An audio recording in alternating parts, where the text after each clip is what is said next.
प्रदेश की इस वक्त की बड़ी खबर सामने आ रही है। आपको बता दें वसुंधरा राजे पहुंची है भारतीय भवन। बड़ी जानकारी आपको दे रहे हैं। संघ पदाधिकारियों से मंत्रणा कर रही हैं। मतगणना से पहले इस मुलाकात के कई सियासी मायने निकाले जा रहे हैं। बड़ी खबर, प्रदेश की इस वक्त की बड़ी सियासी खबर, बड़ी जानकारी। वसुंधरा राजे भारतीय भवन पहुंची हैं। संघ पदाधिकारियों से मंत्रणा कर रही हैं। मतगणना से पहले इस मुलाकात के कई सियासी मायने भी निकाले जा रहे हैं। आपको बता दें कि 3 तारीख को मतगणना होनी है, रिजल्ट सामने आ जाएंगे। उससे पहले वसुंधरा राजे मंत्रणा कर रही हैं और इस मुलाकात के कई सियासी मायने भी निकाले जा रहे हैं। इस वक्त की बड़ी खबर और बड़ी जानकारी।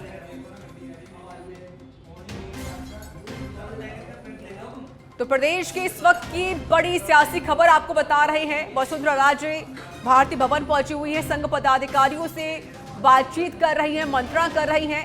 मतगणना से पहले इस मुलाकात के कई सियासी मायने भी निकाले जा रहे हैं। संवाददाता लाल सिंह फौजदार जुड़ चुके हैं फोन लाइन पर। लाल सिंह, 3 तारीख को रिजल्ट घोषित होने से पहले वसुंधरा की मुलाकात कितनी ज्यादा अहम और क्या सियासी मायने? देखिए ऋचा, बिल्कुल 3 तारीख को तय हो जाएगा कि राजस्थान में किसका राज होगा, कौन सत्ता पर काबिज होगा। लेकिन उससे पहले जिस तरह के एग्जिट पोल आए हैं, दोनों ही पार्टी की धड़कनों को बढ़ा दिया और साथ ही तमाम रणनीति पर विचार कर रहे हैं, चाहे वो कांग्रेस हो चाहे बीजेपी हो। और लगातार 2-3 दिन से आप देख रहे हैं बीजेपी में वसुंधरा राजे तुरंत खुद पर आ गई हैं। इससे पहले भी तमाम वो जो निर्दलीय विधायक, करीब 10 से 12 ऐसे विधायक थे जो भाजपा के भागे और जीतने की स्थिति में हो सकते हैं, उनमें से ऋचा अधिकतर है जो वसुंधरा के खेमे के आते हैं। तो लिहाजा अगर मान लो ऐसा होता है कि पार्टी को 100 के आसपास या 105 के आसपास की सीटें मिलती है, तो निश्चित रूप से पार्टी वसुंधरा को आगे करेगी। और ये एक संकेत है, इंडिकेट है पार्टी की तरफ से कहीं ना कहीं वसुंधरा को आगे किया जा रहा है। ऐसे में वसुंधरा राजे का संघ कार्यालय जाना अपने आप में बताता है कि पार्टी लगातार इस रणनीति पर काम कर रही है। और जहां तक वसुंधरा का संघ कार्यालय जाने की बात है, तो ऋचा आपको ध्यान होगा पिछले कार्यकाल में और इस चुनाव के दौरान भी एक धारणा बनी हुई थी कि वसुंधरा राजे की और संघ लॉबी की बनती नहीं है। कहीं ना कहीं वसुंधरा राजे संघ लाइन से भीतर काम करती है। तो ऐसे अपनी उस छवि को सुधारने के लिए नहीं, मैं संगठन के साथ काम करती हूँ, संघ के साथ मेरा अच्छा तालमेल है, उस परसेप्शन को बदलने की भी एक रणनीति कह सकते हैं। और कहीं ना कहीं वो संघ कार्यालय गई है, तो निश्चित रूप से संघ कार्यालय की तरफ से भी एक मैसेज उनको मिला होगा कि आप आइए।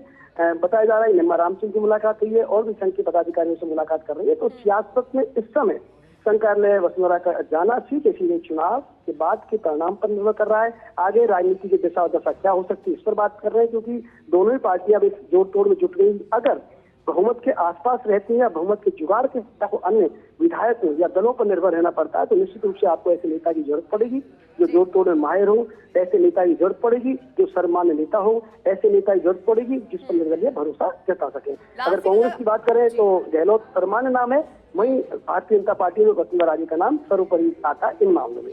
बिल्कुल लाल सिंह, और देखिए अक्सर हमेशा देखा जाता है कि गहलोत और वसुंधरा के जो रिश्ते हैं काफी ज्यादा बेहतर माने जाते हैं।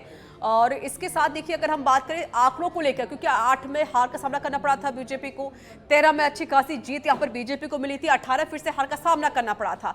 इस बार आंकड़े क्या कह रहे हैं कि इस बार क्या लग रहा है, अगर मानो बीजेपी जीत जाती है तो क्या फिर से मुख्यमंत्री का चेहरा वसुंधरा हो सकती है, जिस हिसाब से वो ये मीटिंग कर रही है, मुलाकात कर रही है, मंत्रणा कर रही है? देखिए ऋचा, एक बहुत इन दिनों सियासी गलियारों में सर्वमान्य तथ्य घूम रहा है, जिसकी चर्चा आम से लेकर खास लोग कर रहे हैं। वो क्या है कि अगर भारतीय जनता पार्टी प्रचंड बहुमत के साथ सत्ता में आती है, यानी कि आंकड़ा 120 के पार जाता है, तो निश्चित रूप से पार्टी नया प्रयोग कर सकती है, इसमें कोई दो राय नहीं है। लेकिन अगर बीजेपी 100 के आसपास सिमटती है, तो निश्चित रूप से आपको ऐसे चेहरे की जरूरत पड़ेगी जो न केवल 5 साल तक अपने विधायकों को एकजुट रख सके, बल्कि तोड़ फोड़ से बचा भी सके।